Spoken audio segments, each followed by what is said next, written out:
السلام علیکم، میں ہوں پارس جہاں زیب۔ امام شافعی کا قول ہے کہ وقت ایک تلوار ہے، اگر تم نے اس سے نہ کاٹا یعنی کہ اس کا اگر تم نے بہترین استعمال نہ کیا تو وہ تمہیں کاٹ ڈالے گا۔ لیکن اگر یہی سوال آپ کسی مالیاتی ماہر سے پوچھیں نا کہ وقت کیا ہے تو وہ آپ کو بتائے گا کہ وقت سرمایہ ہے، مال ہے، اور اس کے علاوہ باقی سب گول مال ہے، یعنی کہ ٹائم از دی منی۔ اور اگر آپ کسی طاقتور سے پوچھیں تو اس کے نزدیک وقت ایک ارجنسی ہے، ڈیڈ لائن ہے، تسلسل قائم رکھنے کی، طاقت کو بڑھانے کی اور مستقبل کو سنوارنے کی۔ اور اگر یہی سوال آپ کسی کمزور سے پوچھیں گے نا تو اس کے نزدیک وقت بچ کر چلنے کا نام ہے، سیف پیسج ہے، جس میں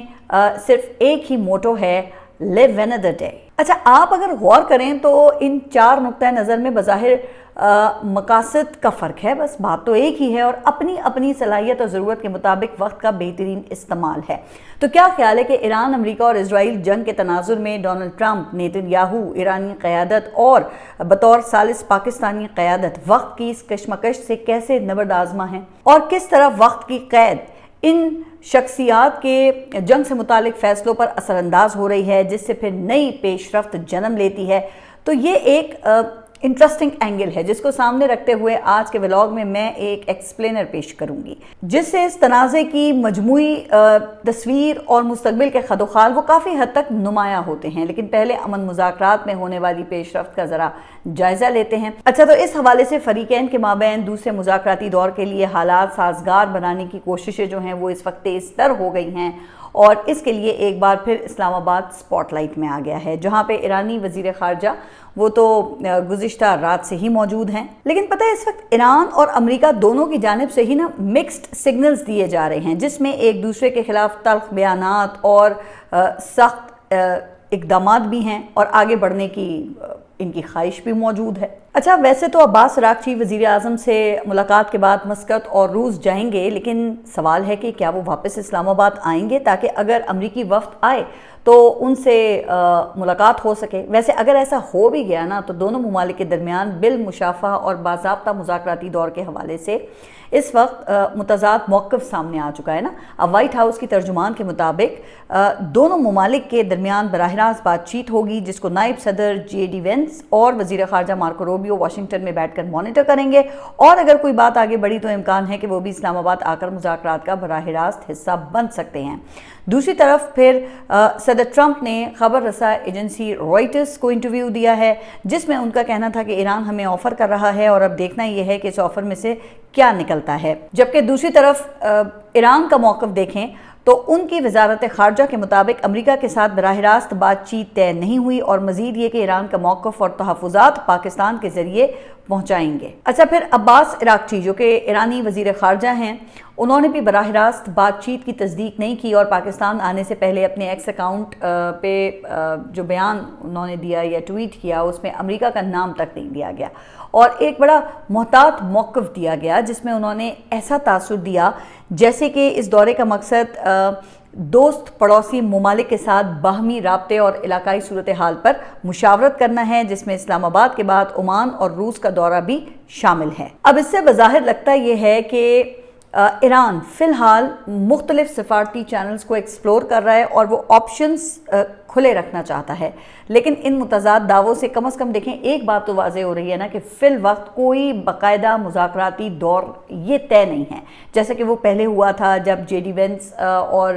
باقر کالیباف آئے تھے، بلکہ جناب اس کے بجائے فریقین وہ ایک دوسرے کی موجودہ پوزیشن جان کر پھر آگے کے لاہ عمل کا اعلان کریں گے۔ گو کہ وائٹ ہاؤس کی جانب سے کہا گیا کہ گزشتہ دنوں کچھ معاملہ آگے بڑھا ہے، جس سے بظاہر لگتا ہے کہ ایک مرحلہ وار حکمت عملی اپنائی گئی ہے، یعنی کہ پہلے ابتدائی بات چیت اور پھر اگر پیش رفت ہوئی تو پھر اعلیٰ سطحی مذاکرات۔ لیکن چونکہ دونوں ممالک نے اپنے عوام کے سامنے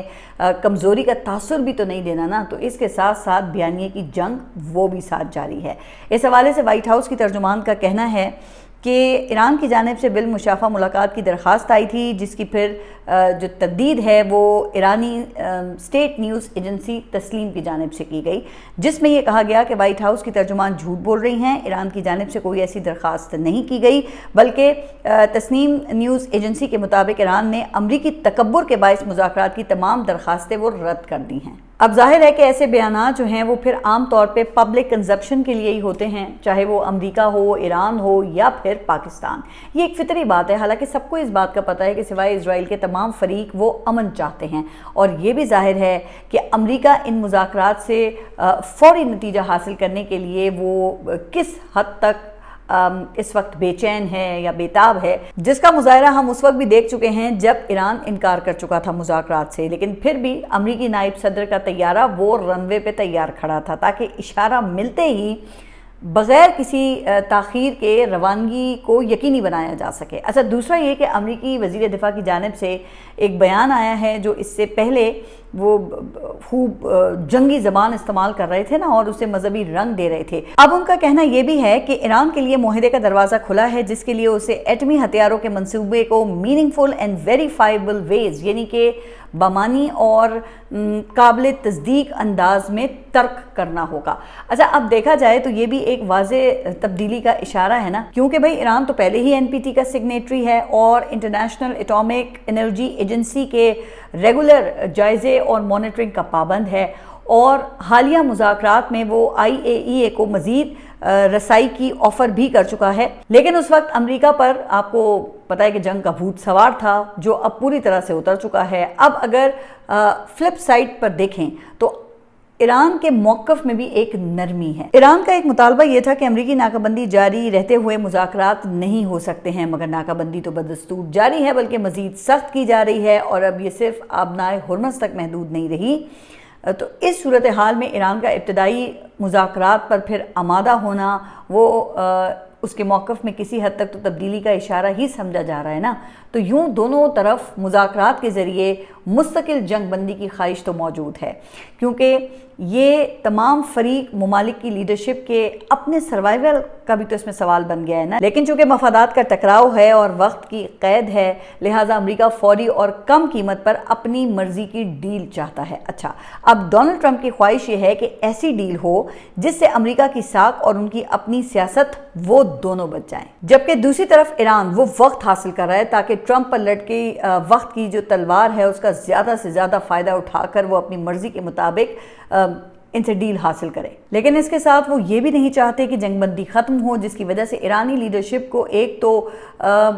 ری آرگنائز کرنے کا موقع ملا ہے اور دوسرا جانی اور مالی نقصانات کا تسلسل وہ ٹوٹا ہے۔ اچھا، اب وقت کی یہ تلوار کس طرح اس تنازع کا نقشہ کھینچ رہی ہے، تو آئیے ذرا اس کے لیے باری باری براہ راست فریق ممالک اور بطور ثالث پاکستان کی لیڈرشپ کو جو درپیش صورتحال ہے اس پہ ذرا نظر ڈالتے ہیں نا، جس میں سب سے پہلے ہیں صدر ٹرمپ، اچھا، جن کی صدارتی مدت میں تقریباً کوئی 2.5 سال کا عرصہ رہ گیا ہے، اور جو 1.5 سال پہلے یہ کہہ کر صدر منتخب ہوئے تھے کہ میں آتے ہی یوکرین اور غزہ جنگ کا خاتمہ کروں گا، امریکی ٹیکس پیئرز کا پیسہ یورپ اور دیگر اتحادیوں کی دفاع پر خرچ نہیں کروں گا، دنیا میں جس نے امریکہ کا پیسہ کھایا ہے اس پہ ٹیرف لگا کر یہ پیسہ واپس دوں گا، پھر یہ کہ مجھ سے پہلے صدر بش، اوباما اور بائیڈن نااہل، نالائق اور کرپٹ تھے، جن کی پالیسیوں کی وجہ سے دنیا بھر کے کرمنلز امریکہ میں آ گئے ہیں، امریکہ جرائم کا گڑھ بن گیا ہے، کنگال ہو گیا ہے، معیشت تباہ ہو گئی ہے، لہٰذا میں امریکہ کو دوبارہ عظیم بناؤں گا۔ لیکن جناب پھر ہوا کچھ یوں کہ ان 1.5 سالوں میں نہ تو غزہ کا مسئلہ حل ہوا، نہ ہی یوکرین جنگ کا خاتمہ ہوا، جبکہ وہ ٹیرف والا معاملہ وہاں کی عدالت نے تو اڑا کر رکھ دیا۔ سونے پر سہاگا کہ بیرونی جنگوں کی مخالفت کرتے کرتے ایران جنگ کا جوا بھی کھیل گئے، کیونکہ بھائی 80 کی دہائی سے ان کا یہ خواب تھا کہ یہ اس ایران کو فکس کرنا ہے، اوپر سے نیتن یاہو نے شیشے میں اتار لیا۔ تو اب اس کی گواہی تو سابق امریکی وزیر خارجہ جان کیری نے بھی دے دی ہے کہ ایران پر حملے کا جو منصوبہ نیتن یاہو نے ٹرمپ کو دیا ہے وہ اس سے پہلے بش، اوباما اور بائیڈن کو بھی پیش کیا جا چکا تھا، جس کو اس وقت کے صدور نے یہ کہہ کے رد کیا تھا کہ پہلے ایران سے ڈیل کرنے کے لیے پرامن ذرائع ایگزاسٹ کریں گے۔ تو خیر، اب کہا جا رہا ہے کہ صدر ٹرمپ پھنس چکے ہیں، نہ وہ اسے چھوڑ کر جا سکتے ہیں اور نہ ہی مزید جنگ کا جو سیاسی نقصان ہے وہ اس وقت اٹھانے کے قابل ہیں۔ ایک طرف دنیا تھو تھو کر رہی ہے، دوسری طرف امریکہ کے اندر مخالفت خطرے کی حد کو چھو رہی ہے، جس کی وجہ سے وہ اپروول ریٹنگ وہ کم ترین سطح پر آ گئی ہے، جبکہ نومبر میں آپ کو پتہ ہے کہ وہاں پہ مڈ ٹرم الیکشنز ہیں، جس کو بچانے کے لیے ٹرمپ انتظامیہ نے امریکی شہریوں کو انکم پر تاریخی ٹیکس کٹس دیے ہیں، جس کی رقم اب تک حاصل ہونے والے ٹیرفز اس سے بھی زیادہ ہے۔